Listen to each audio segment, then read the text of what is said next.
Greetings, future scholars of America. Mr. Barfield here with another grammar video. Feel free to pause, rewind, fast forward at any time so that you have the best notes possible. Today's topic is the part of speech known as prepositions. A preposition is a word that shows the relationship between a noun or a pronoun and another word in a sentence. Think of it as the position of something, all right? Preposition shows positions, okay? There's a little hint. Prepositions don't function alone. They always come in prepositional phrases. That's a rule. Like, the boy by the window is bored. By is the preposition, and it shows the relationship of the boy to the window.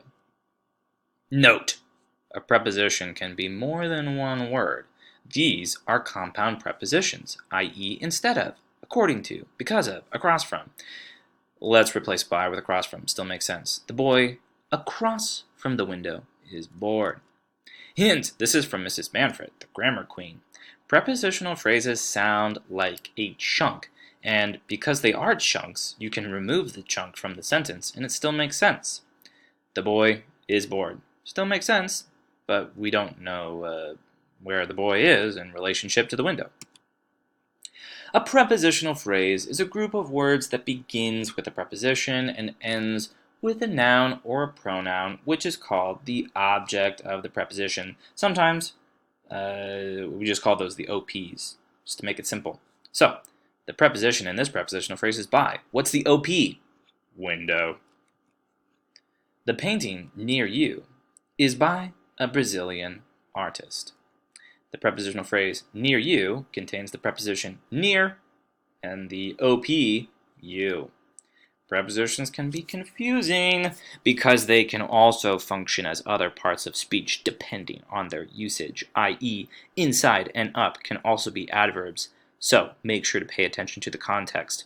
I've prepared this chart for you of very common prepositions. Make sure to have that chart in your notes. Moving right along. When the object of the preposition is a pronoun, it should always be an objective pronoun, not a subjective pronoun. For example, in the sentence, Dan handed the tickets to Natalie. Natalie is the object of the pronoun to, so if you replace it with a pronoun, it better be the objective pronoun her and not she, because to, she don't make no sense.